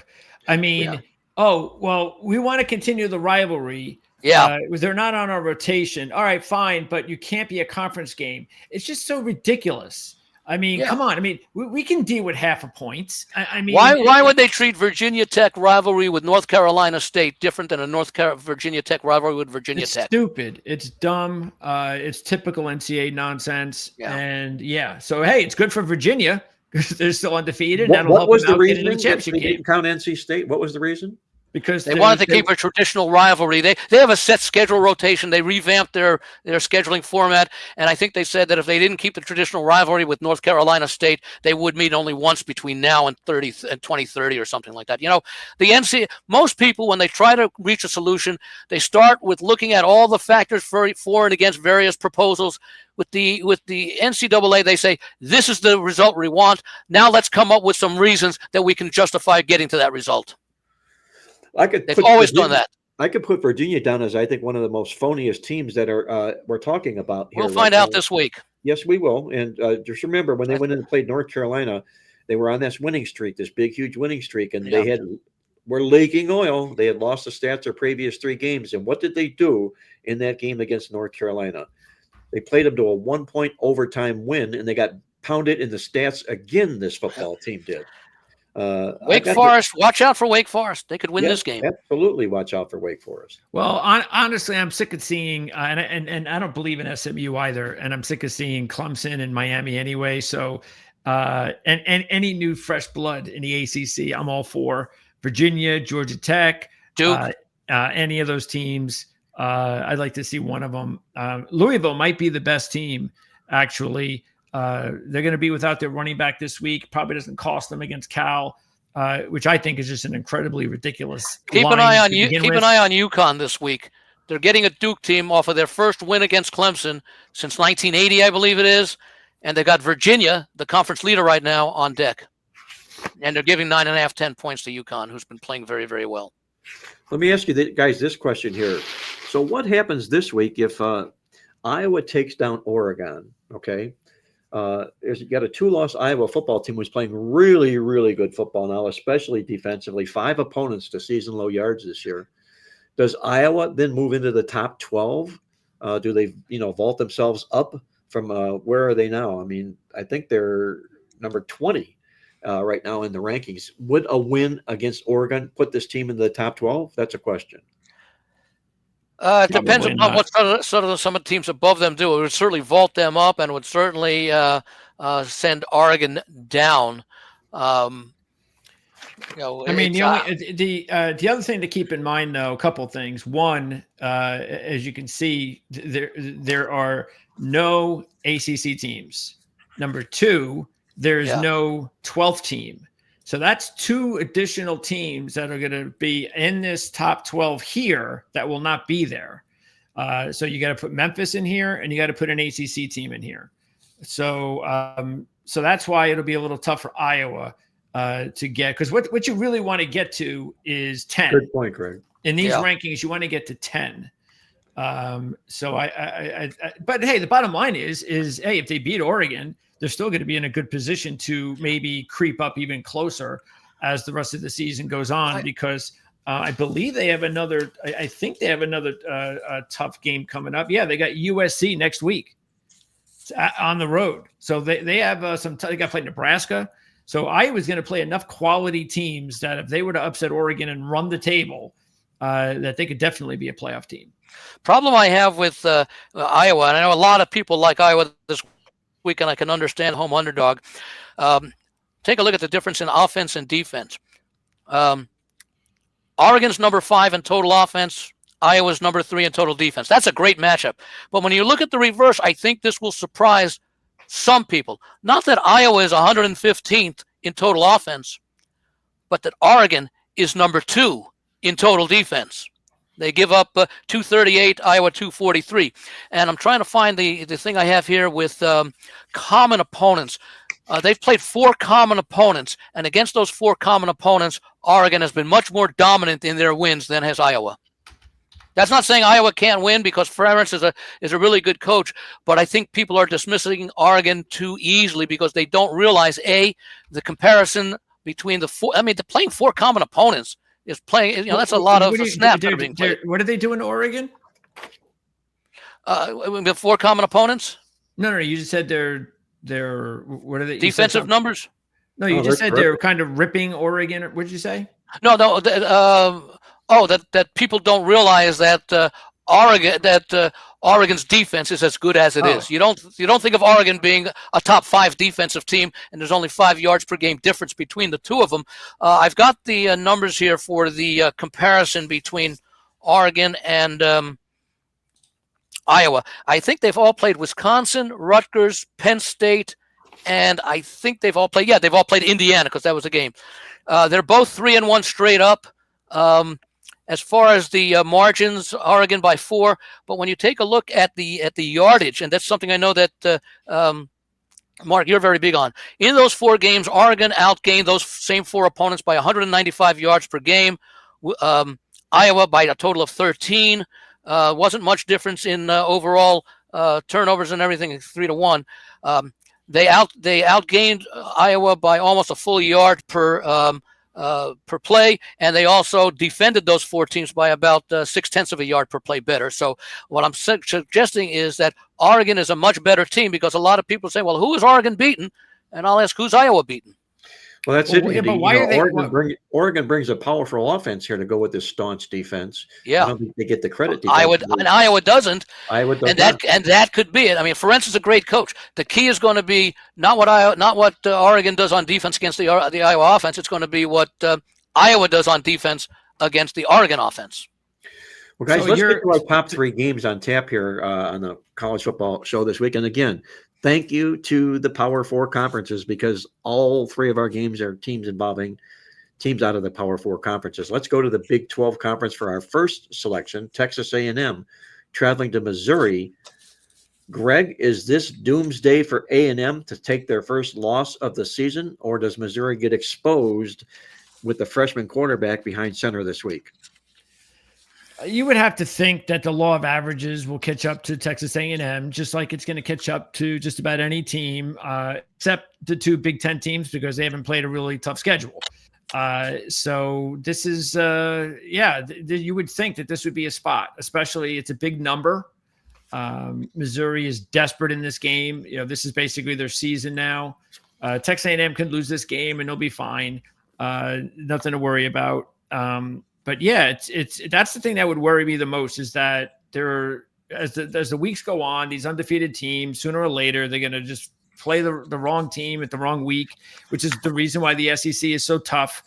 If you look at it, the one thing that really goes in the favor of Missouri, they are 11-1-1 against the spread as a home dog when they have revenge on their side. So they're really good in this spot. They're also, of course, home where they've been most of the season. So even the Alabama game, that was the toughest team they played, and it was a tough game. It was a 3-point game. I know Prabula was playing, and that definitely is going to be something that could impact this game. No question. I think you're getting probably about 4 points, probably, because Prabula's out. But the quarterback is just no regular freshman. He was one of the top freshman recruits in the country. I think he actually handled himself well at the end of the game against Vanderbilt. Yes, he so did. I think he'll be just fine with the week to prepare. The one thing I'd be a little bit concerned with is everybody now with all these job opportunities popping up. And I spoke to Brian Matthews, who covers the Auburn Tigers. He's been a sports writer for Auburn for over 25 years. You can check that out. We have it here on the channel. And not only did he throw in this name, but so did our Penn State guys on our Penn State show regarding Penn State's opening, and that's Eli Drinkwitz. Yep. And Eli Drinkwitz's name is getting thrown around now with all these big opportunities, and I just wonder whether or not that could be a distraction. Well, it might also be a reason for Eli Drinkwitz to get his football team geeked to the max. To be able to cement, if you would, come closely to cementing a Penn State football job. You mentioned, Greg, Matt Zollers, this freshman quarterback from Missouri, highly touted, and he did do well in relief in that Vanderbilt game. 14 for 23, 138 yards and a touchdown. I think personally, Andy, before I turn this over to you, I like Missouri's chances in this game because of one thing that I love doing, and that's a new quarterback rallying around their former starting quarterback. You almost always find big efforts from the new quarterback coming in to do that, to make his first start, which Zollers will be doing in this particular contest here. And he also completed, by the way, 3 fourth down conversions Zollers did. So it wasn't like this was all fluky and he couldn't handle the situation. He did. But you've got a Missouri football team here. We're talking about defense, and this team is as tough as glue defensively. 6 opponents. Season lows or second low yardage marks for Missouri here this week. I think Missouri hands A&M their first loss. Andy, what do you think about this football game? I'll tell you, you mentioned a lot of positives for Missouri. I'll tell you the one thing they should be able to do. I'd love to wake up to, because I like Missouri as well. What I would like to do is wake up tomorrow morning and find out that Drinkowitz has signed a 10-year extension to remain with the Missouri Tigers, much like we saw the Cignetti of Indiana get a very lucrative contract as well. Because I think that'll really excite the players, and because he's obviously a popular coach. Unlike what we didn't talk about, I wouldn't be surprised if we see LSU give a good game to Alabama this week, because of the fact that Brian Kelly was considered distant and aloof from the players. We heard some reports that he didn't know some of the players' name. So I think we see LSU go out and give one of their best performances. They were drilled by Alabama last year by 29 points in Baton Rouge. It's a traditional rivalry. So I wouldn't be surprised if LSU plays well. And the same thing with Missouri. We both talked about it, and I brought it up before, where you called Indiana to outright upset Oregon earlier in the season, and they did. Yes. And I called for Indiana to cover the game, but for Oregon to win close with that long home winning streak. I'm sort of seeing the same situation here. A&M seems to do what they need to do to win some of these games that have been close. I like the points with Missouri, but I've got A&M winning the game 27-24. I don't know if I'll make a money line play on them, because A&M, like I say, they're a very talented team, but I do expect this to be a very competitive game, even with some of the shortcomings that were mentioned about Missouri, but also some of the positives that are in their favor. And like I say, the best one would be for the contract to be given to the coach before the game, so it won't anymore be a distraction, and in fact, it'll be a rallying point, and maybe my 27-24 score goes the other way with Missouri having the 27. Greg, what do you see happening here? This is a real classic showdown, to say, in the Big 12 Conference this week. Well, I'm going to take Missouri. Again, I just think that you can't win them all. Look, I have Texas A&M at the top on my rankings. I've had them there for the past 3 weeks. I had them ahead of Ohio State and Indiana because I think they're the most talented team in football. That's how good they are. The thing that I needed to find out from them were 2 things. One, could their defense hold up, and could the quarterback develop? And Marcel Reed's developed just beautifully for them. No team in college football at that level has the amount of weapons he has, both at receiver and in the backfield. So that offense is loaded. They got a decent enough defense. Where is he in the Heisman Trophy odds right now? He's like 4th or 5th, something like that, around 8-1, I would say. Say what, if A&M goes unbeaten, I think he's your winner. Yeah, the thing is that he could probably do that because he does get the Texas game. If he can have like a monster game there, that could go a long way. Because the thing is, Sayin is right now, like, again, we've had a new quarterback leading the voting the last like 6 weeks. So Sayin's now ahead of Mendoza. Problem Mendoza has, they're not playing anybody. With Sayin, they're not playing anybody until the Michigan game. And that's also a problem, period, is that we talked about this before with the Heisman. I think this Heisman stuff is just so ridiculous. It's like, oh, so you're going to give that right now, Julian Sayin and Mendoza are the leaders to win the Heisman because they're ranked 1st and 2nd. I mean, Julian Sayin, I could stand in the pocket and not get hit like Julian Sayin. I can't throw like he can, but I want to see Julian Sayin like make a play under duress, have him sacked 2 or 3 times. And that's probably sometimes the problem with Ohio State and going to these Michigan games every year is that they aren't, some of these players aren't beaten up enough. So Sayan's a really good quarterback. He could actually end up being the first quarterback in the 2027 draft. But the point is that I just wish that Heisman Award was more than just which quarterback is quarterbacking one of the top teams in college football. There's a Johnny Unitas Award. Give him that. I want to be giving it to a player that, does special things. Players like Haynes King. I've said this before. Players like that. Nobody expected Georgia Tech to be in that spot. Well, Haynes King is the reason. I think he means a lot more to Georgia Tech in my mind than those guys do to their teams. But anyway, I think Missouri is probably a decent play. I agree with you, Mark. I think the 7 points either way with the money line is a pretty decent option. Okay, 3 votes for Missouri on the show this week. Another big game in the Big Ten Conference, Indiana at Penn State. It might not be as big for Penn State as it is for Indiana, but nonetheless, this is a big game on tap inside the Big Ten Conference. Andy, what do you think happens here? Hoosiers or Lions? Well, I know a lot of people like Penn State. It's not the team that turned out to be, especially with Allergon. They did have a nice effort against Iowa a couple of weeks ago after the firing of Franklin, and then they had a very good halftime against Ohio State, and then Ohio State's people will very often say, well, they hung with this team at halftime. Well, that's true. It's the second 30 minutes where teams get worn down and teams have staying power and stamina, and that's what we saw with Ohio State. I'm very reluctant to go against the Hoosiers at all right now, just the way that they have been playing. Let me get over here to where the numbers are. They are 8-3 against the point spread, despite laying big numbers. They average winning all their games by 31 points per game, and they average covering the point spread by 24 points per game. That just shows you how good they have been this year.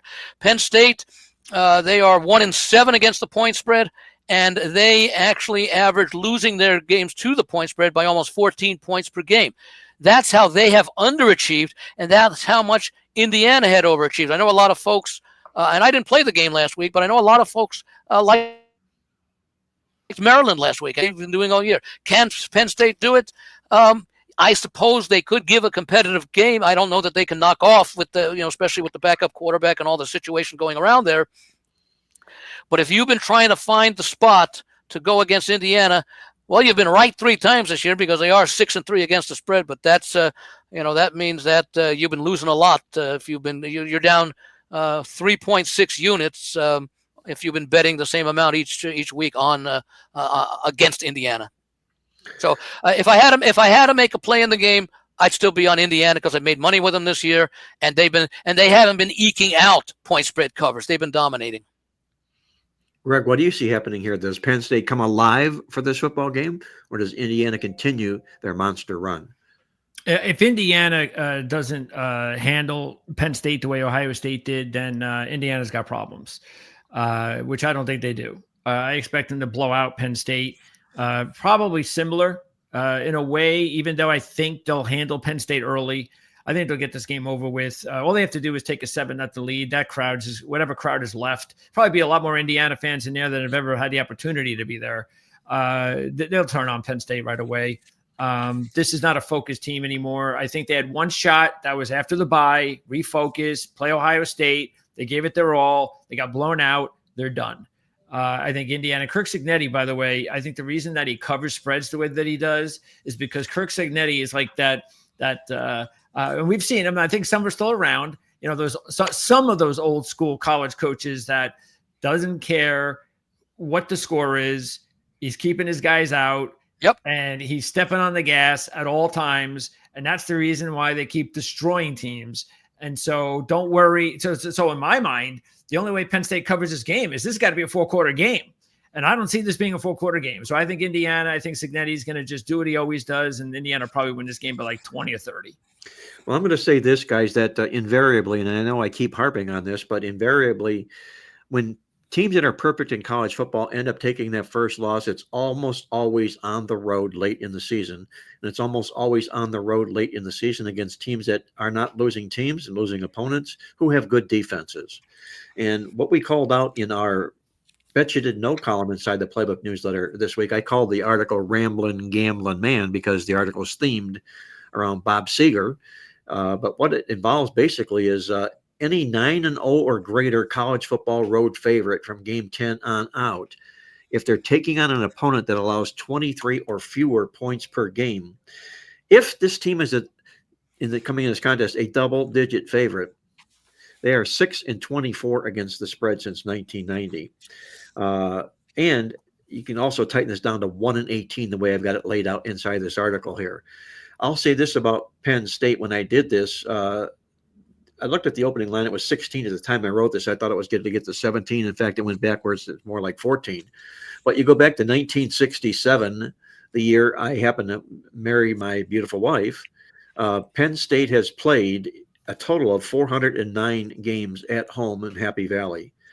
In those 409 games, they've lost only 17 of those games by 17 or more points. It's very seldom you see this team get rubbed out at home. And I'm going to play the law of averages. I'm going to be the rambling, gambling man here. I'm going to take the points with Penn State for my side in the football matchup here. Not a little surprise, I guess, to the people that know me as a dog lover, but I think Indiana's got to play an A game to get out of Happy Valley alive in this contest. Two things I want to ask there. And Indiana did get challenged once this year, and that was at Iowa when they won 20-15 in a game that basically went all 4 quarters.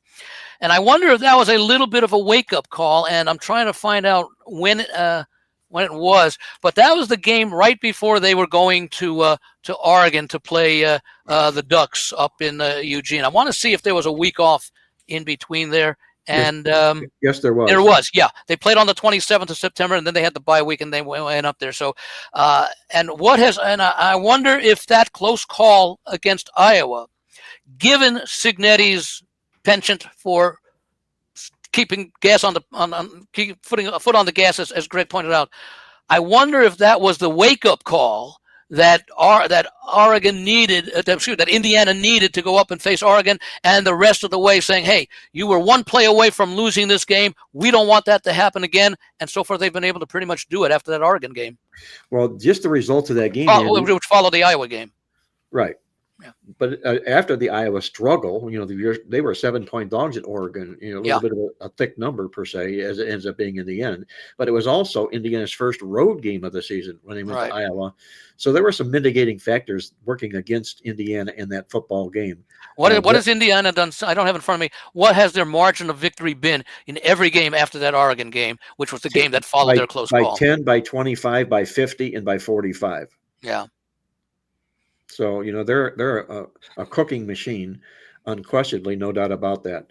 And this is just this honestly, and just hearing our guys. And if you want to, they talked about the game. If you want to check out and find out what our Penn State boys had to say about it, that's available on the channel, so you can check it out. The fact is they said that they even when they had some really bad years in the last 15 years. And there were a couple of bad years in there. I think there was like one bad year with Franklin. Might have been some bad year or two. Remember, just before Franklin took over, they said they'd never seen it this bad. This is as bad as they feel. You mean the team? The team. Yeah, the team. This is as bad as they feel about the possibility of being completely embarrassed. So this was even after the Paterno Sandusky situation and all that, where the program was at a low. There was a lot of internal bickering going on. Yes. This is even worse. They feel really, really, really nervous about getting absolutely embarrassed. And this situation is different than the others because the others were non-football related issues. This is all football related issue. Yeah, and it's really it's amazing. I mean, this was a team that everybody looked at the beginning of the season as national championship. This was the team.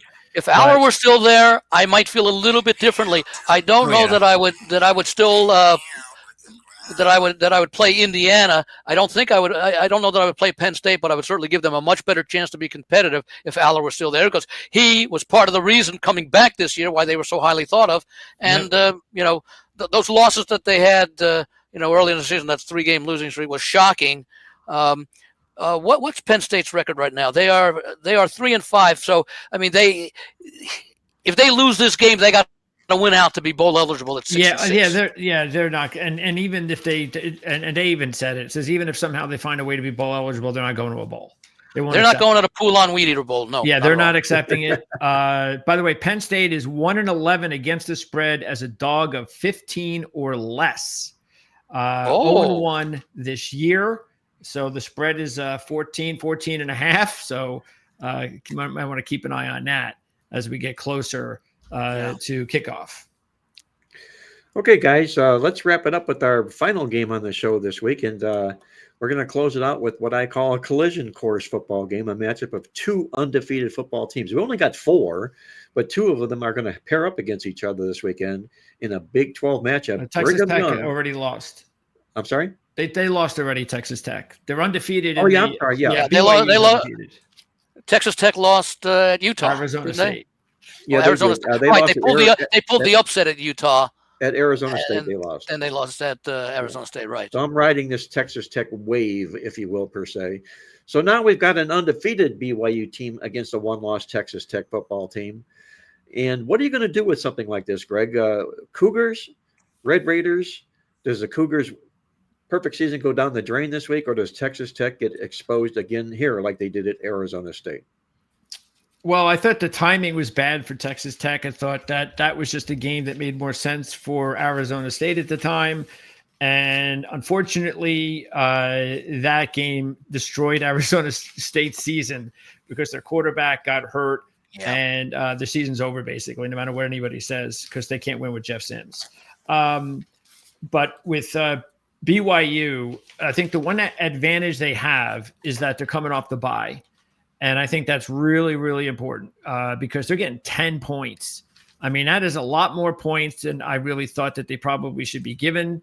Again, I like Texas Tech. I liked them last week because they're just more talented than a lot of these teams, and they're more talented than BYU. But BYU is a very well-coached team. I think they got the best staff in the Big 12, top to bottom, coordinators, all 3 of them. And then they come in rested. They get 10. So a little bit more pressure now actually is on Texas Tech. BYU doesn't have any pressure here. They're undefeated. They're getting 10. They can lose the game and still find their way into the Big 12 championship game, which I think they probably will either way. You're not thinking that there's pressure on BYU to remain undefeated? No. Well, not as much as Texas Tech. Texas Tech losing this game second loss. Yeah, that puts them in danger territory for the entire season. BYU, again, they're the underdog. If they were the favorite, that'd be different. But underdog, road, undefeated. Let's just, hey, we're supposed to lose this game. Let's go get them. And I think this is going to be the rematch anyway in the Big 12 championship game, no matter how you cut it. These have been the best teams all year. So I'm taking BYU in the points. I'm not going to take them in line, but if anybody wants to do that, I think why not? They're getting 3-1. But I would do it with the 10 because I think the 10 is really too much to let go. They're also BYU 2-0 as a dog straight up this year. So they've won both of their games as a dog, including that game at a couple of weeks ago against Utah. Against Utah, yeah.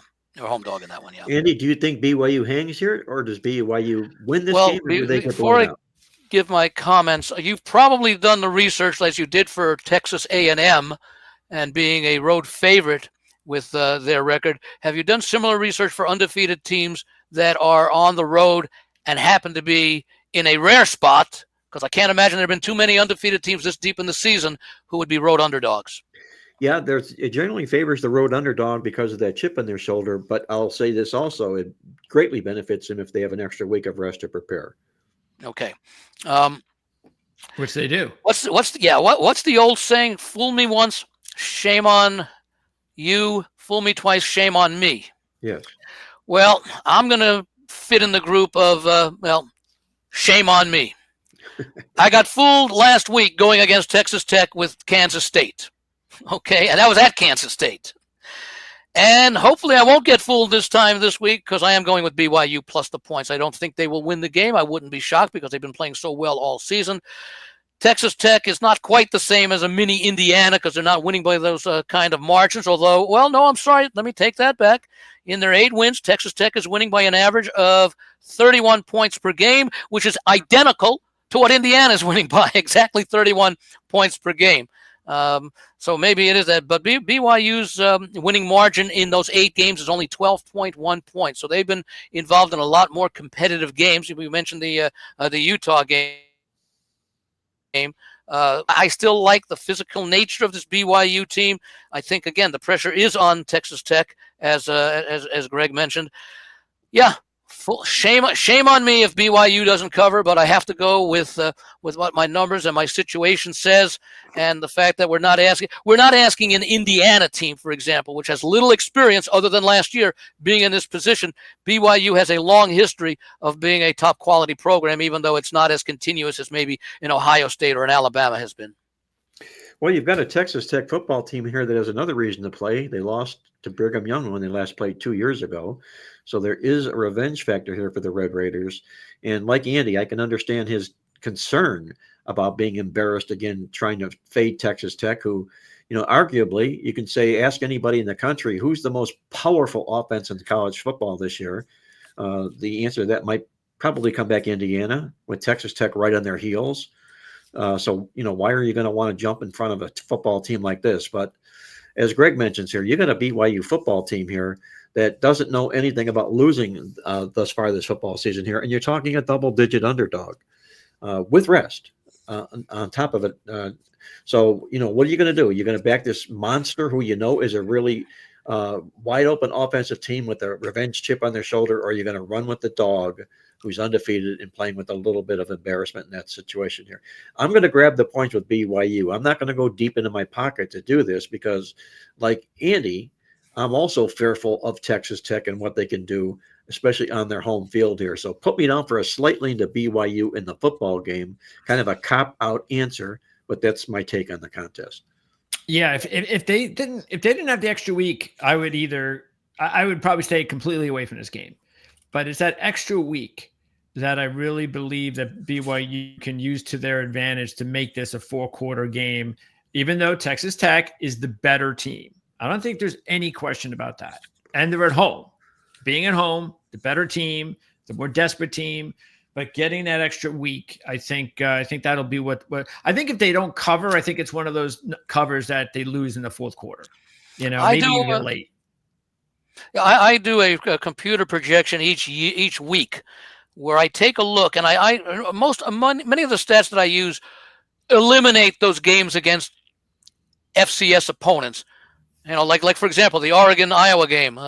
Oregon beat Montana State like 55-3, and Iowa beat Albany, I think, like 31-7. I do 2 separate sets of stats. One for every game, like the traditional ones you see on media sites, and then one only looking at FBS opponents, games between FBS and FBS.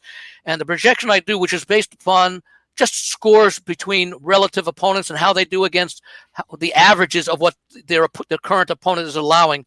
And I actually have a projection here of Texas Tech 36, BYU 28. So for whatever that's worth, it's been working very nicely when I do those projections.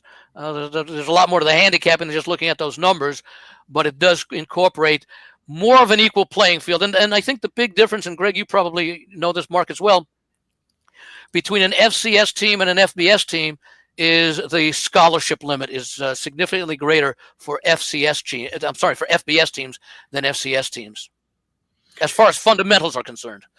Obviously, the recruiting is greatly in favor of the FBS teams, but I think that scholarship limit also takes even more players away from players that might normally go to FCS teams. But are we talking about scholarship players any much so more, Andy, or are we talking about NIL paying the players? I'm just talking about the roster limits. The composition of the roster is different. I think it's 85 scholarship limits on FBS, and maybe it's like 65 or something like that on FCS teams. Greg, you might know that number. What's that? The number of scholarships that are allowed if you're in the FCS versus FBS. I think it's significantly greater. That stuff. Everything's been changing so often, so much that. But I don't believe that number has. Okay. The NIL changed. I'm just talking about we can offer 85 scholarships at the FCS level. We can only offer or at the FBS level. I still use 1A and 1AA. It's much easier to understand that you can offer many more scholarships if you are an FBS FBS team than if you are an FCS team. And then, of course, you take into consideration the quality of the athletes you're getting are much greater at the FBS level than at the FCS level. That's why I think there's a huge difference, and that's why I for the second purposes of much of my handicapping, I eliminate the stats that these teams that the FBS teams compiled when they go play the Furmans of the world. Well, it says here that it's FBS can offer up to 85, FCS are limited to 63. Okay, I thought 85, 65, close enough. That's a huge difference. That's a quarter of a roster almost, or a third of a roster. Oh, before we leave, John Putnam, he was actually the very first. I think he even asked this question before we were on the air. He wanted to know about Georgia, Mississippi State. And I think that this is definitely a game that we could be seeing an upset.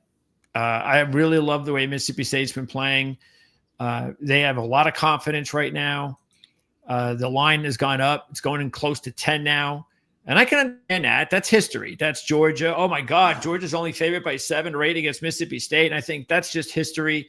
I don't think people really have given Mississippi State enough credit. They're on an incredible run. They've been covering an awful lot this year. And I even think taking the money line would not be a bad idea because Mississippi State is coming into this game knowing they need 1 win in their last 3 games for bowl eligibility, and all 3 of them are going to be tough. They may have to wait until the Egg Bowl against Ole Miss. That could be a great drama situation if Ole Miss needs to go to the playoffs. But I think this is a good one, a good opportunity right here because Georgia, if you look at it, they really haven't been very impressive this year. Even when they beat Florida last week, not a very good Florida team. They needed a touchdown in the last 5 minutes to beat them. So I think Mississippi State's the play, and I'd also throw a few bucks on the money line. I agree with you, Greg. They got out to a real nice start, 4-0. They lost 4 in a row. They come back and win. They've been very competitive all season long. Their only bad game was the A&M game where they got trounced on the scoreboard and in the stats. And here's a football program here that is, like you mentioned, they need 1 win. Is it Georgia this week? Is it at Missouri, or is it at home against Ole Miss? 3 tough opponents coming up for Mississippi State. You have to figure that they're going to come out with their A game in each and every game until they get that win. I think this is a big, huge game for the Bulldogs, and I'm with you. I'll take the points. Who did Georgia lost to? What, Alabama? Yes. I think, okay. Is Georgia, I think, are they still eligible to play in the SEC championship game? Because Alabama and A&M have 0 losses and 5 wins. 3 teams, Texas, Georgia, and Ole Miss, each have 1 conference loss. So this is a big game for Georgia if they want to have an opportunity to play in the SEC championship game. They do have a game against Texas, who they beat twice last year. So I've liked, what's that? That's next. Yeah, and I've liked Mississippi State this year. I've played them a number of times. I just wonder if this is the week that we see Georgia's best effort of the season from here on out. It's crunch time right now. I'd prefer if I were to bet this game and I bet Ole Miss and they lost badly to Georgia, I'd say, what was I thinking? If I bet Georgia and they lost to Ole Miss, not to Ole Miss, I'm sorry. If they lost to Mississippi State, I'd say, what was I thinking going against a much better team, at least historically and currently as far as roster is concerned.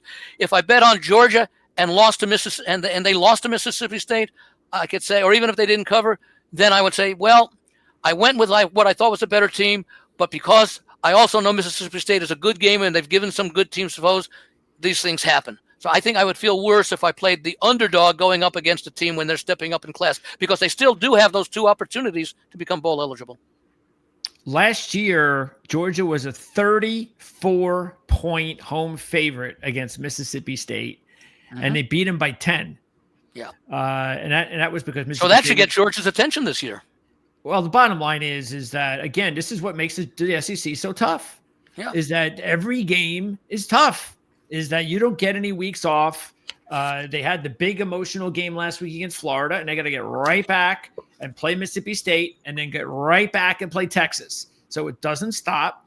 I just don't think this Georgia team has proven enough that they're like they were in the past. Oh, they're definitely not. On the road this year, 3 games away. Overtime win against Tennessee, in which the Tennessee kicks the field goal late, they lose. And Tennessee led the game most of the way. 10-point win against Auburn. They score a late touchdown that everybody knows the quarterback Stockton could have slid. He probably should have slid. It would have been a 3-point win. 4-point win against Florida. Late score. He does they go into the end zone. He does slide this time, but they already had the late score. There was 5 minutes to go to take the lead. So the 3 road games for Georgia have been very tough, right down to the wire against. And Tennessee, that's why this Florida. line is that's why this line is as low as it is.